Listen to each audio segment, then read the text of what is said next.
Hello বন্ধুরা, আমি কিছুদিন আগে এই রেন লিলির বাল্ব কিনেছিলাম মেশো থেকে। দেখো, 108 টাকা কি 10 টাকার মতো নিয়েছিল। 10টা বাল্ব দিয়েছে। বাল্বগুলো ছোট বড় সব মিলিয়ে দিয়েছে। লেখা ছিল মিক্স কালার, জানি না কি কালার হবে। এক একটা বাল্ব এক এক রকম দেখতে, একটু রসুনের মতো, যেটা আর কি বড় সাইজ রসুন হয় সেই রসুনের মতো। আমি এই ফার্স্ট টাইম রেন লিলির বাল্ব কিনলাম, জানি না জার্মিনেশন হবে কি না। আমি তোমাদের সবটা দেখাবো, ভিডিওটা স্কিপ না করে পুরোটা দেখো। কিভাবে মাটি তৈরি করবে, কিভাবে বাল্বগুলো রোপণ করবে, সবটাই দেখাবো। দেখো, এইভাবে বাল্বগুলো আমার নিউজ পেপারে মুড়ে এসছে। বাল্বগুলো ছোট বড় সাইজ সব মেশানো আছে। কালারগুলো তো বুঝতে পারছি না, মিক্স কালার লেখা ছিল। এবারে কোনটা কি কালার হবে সেটা তো আমি বুঝতে পারছি না। এই বাল্বগুলোকে তোমাদের কাছে যদি ফাঙ্গিসাইড থাকে, ফাঙ্গিসাইড খুলে তাতে ডুবিয়ে দেবে কিছুক্ষণ, আর মাটি তৈরি করে নেবে। আমি নিয়েছি 60% নর্মাল গার্ডেন সয়েল, 20% নিয়েছি ভার্মি কম্পোস্ট। যদি তোমাদের কাছে পাতা সার থেকে পাতা সার নিয়ে নেবে। আর 20% নিয়েছি কোকোপিট, আর 10% নিয়েছি মিক্স সার, আমার কাছে ছিল সেটা দিয়ে দিয়েছি। আর 1 মুঠো 2 মুঠো নিম খোল দিয়ে দিয়েছি, আর ফাঙ্গিসাইড কিছুটা দিয়ে দিয়েছি। তোমাদের কাছে যে কোনো ফাঙ্গিসাইড থাক সেটা দিয়ে দেবে একটু মাটিতে, যদি কোনো ফাঙ্গাস থাকে সেটা আক্রমণ হবে না। তো এইভাবে সব কিছু দিয়ে মিক্স করে নেবে মাটিটাকে। মাটিটা যেন শুকনো থাকে, খুব ভিজে মাটি দিয়ে রোপণ না করাই ভালো, তাতে অনেক ফাঙ্গাস থাকে আর অনেক সময় গাছ মারাও যায়।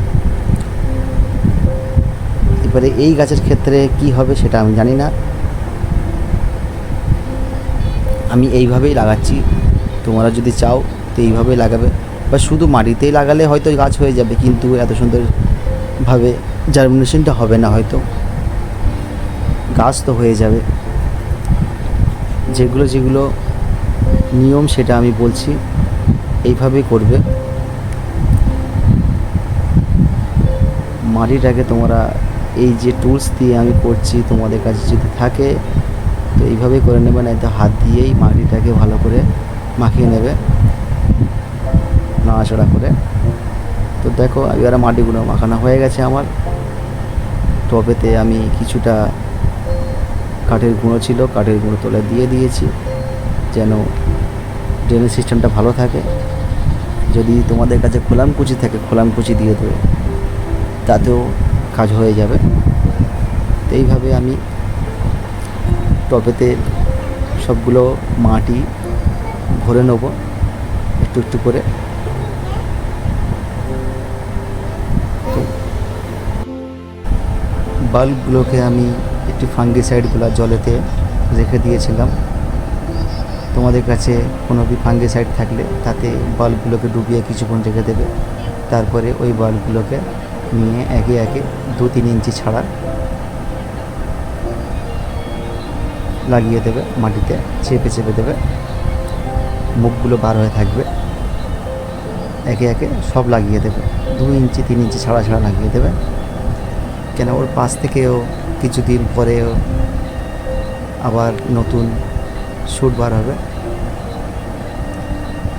একদম জোড়া জোড়া লাগালে পরে সেটা বার হতে পারবে না হয়তো।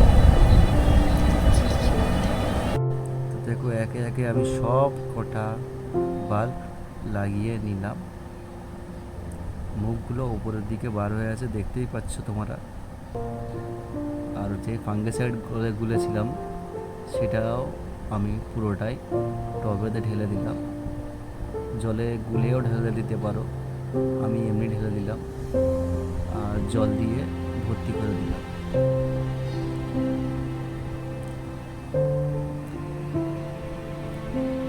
কাজ শেষ হয়ে গেল। এবারে দেখব 2 সপ্তাহ পর আমার গাছটা কেমনভাবে বার হয়েছে দেখো।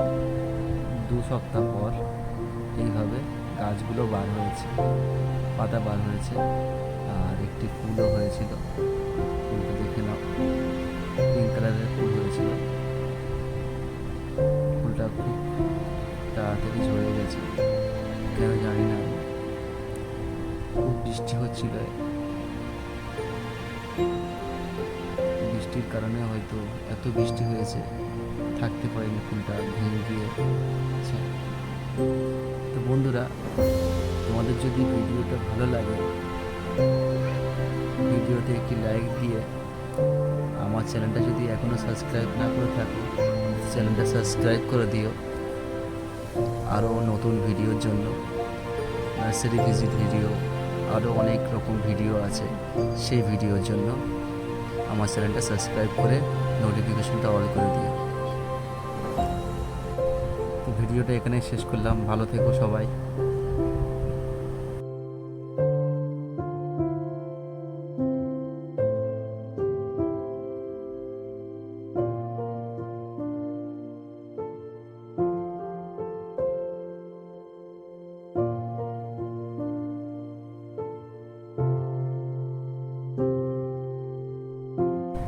তাহলে ভিডিওটা শেষ করছি, দেখা হচ্ছে আবার নতুন ভিডিও।